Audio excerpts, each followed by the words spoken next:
The woman my boyfriend calls his landlady is actually his wife, and I just found out. Story time. I've been dating my boyfriend for 9 months now. He's the perfect man. He never cheats, or so I thought. He's calm, he's reserved, he speaks calmly, nicely. He has never disrespected me. And he forgot his jacket in my car last weekend, and I did not even check the jacket, not until yesterday when I wanted to wear it because I was cold. And then I checked the pocket and I saw a key. The key is a house key, and it has a key holder that says, "My wife makes this house a home." And I literally just froze when I saw that. I called him immediately and I told him about what I saw, and he laughed and said, "Oh, that key belongs to my mom. It is the key to our house in Ibadan." He said his mother gave it to him last week, and I was like, why did the key your mother give to you a new one? And why does it have my wife on it? Like, this is your mother we're talking about, not your wife, but the key has my wife on it. I didn't push, I just let it go. Later in the afternoon, I booked an Uber to go see him. The driver is a talkative, or was a talkative, and he saw the key holder with me and he just smiled and said, "Madam, your husband must really love you because my wife bought me this kind of key holder last week."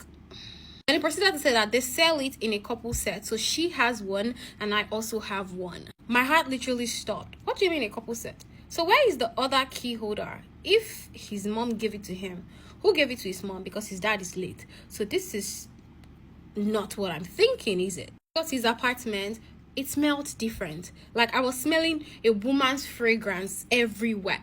That was not my first time of going to his house, and I've never suspected anything that I smelled in his house or saw in his house because he was a perfect gentleman. This guy is 29 and I'm 25. I never expected a 29-year-old man to be married. Like, he told me he wasn't married, right? Then I entered his room. I saw a pink bonnet on the bed and I was like, why do you have a pink bonnet? And this guy had the audacity to tell me that, "Oh, that is yours. You left it here the last time you came here." I don't have a pink bonnet. Even if I have a pink bonnet, it's not this one.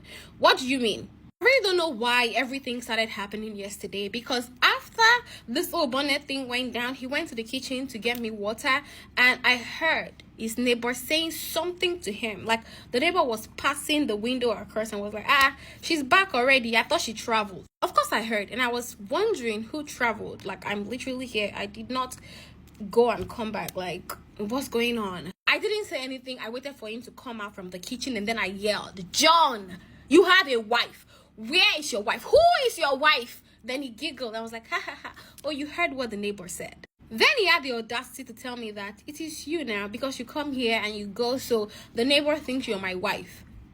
This man is driving me crazy. Hold on, guys. Our picnic with Pearl is happening on the 14th of December. Yes, it's a picnic and it's a trade fair at the same time. So if you want to come and attend, it is free for everyone that wants to attend. But if you're a vendor, you have to book a vendor slot so you can come and make your December sales. It is happening on the mainland around Unilag precisely. A vendor slot is 100,000 naira, but there is currently an ongoing promo or discount, which is 20% off. We're going to have guest appearances like Samuel Banks and Rufai, so you have to get your networking shoes ready. There's going to be free nail session for the ladies. There will be product from Weight Loss by Nelly to be won, and there's going to be a runway show. So if you're a model, you need to be there. Ticket is free. You can click the link in my bio to register, but if you're a vendor, send a DM to me to come and book your vendor slot. After I confronted him, his responses started sounding weird and off, and I started getting my responses from there because it was shady. It was completely shady. But the one that made everything, that gave everything a stamp on the head. As we were arguing, his phone rang, and then I saw Mrs. D. And that was not the first time Mrs. D was calling him. Though that was the first time I was seeing Mrs. D. But that was not the first time that person was calling him. But he had told me before that person was his landlady, because I used to ask him, "Who are you talking to on the phone? Who is this person you're talking to on the phone?" I used to hear the voice sometimes, and he would tell me, "It's my landlady, it's my landlady." Then yesterday, the conversation they had, the kind of tone he used, the kind of tone I heard was the same as the one he had always told me was his landlady. And now I saw the name as Mrs. D. And this man's name is John Daniels. When he told me it was his landlady, I flared up, because what do you mean your landlady is calling you by 8:30 p.m. in the fucking night? And why is your landlady's name Mrs. and your initial?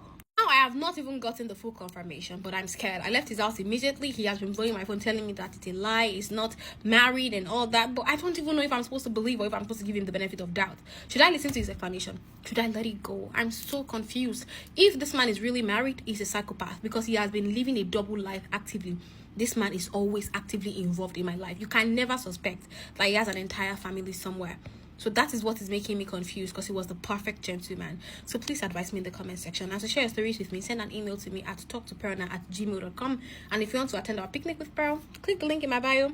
And as a vendor, send a DM to me.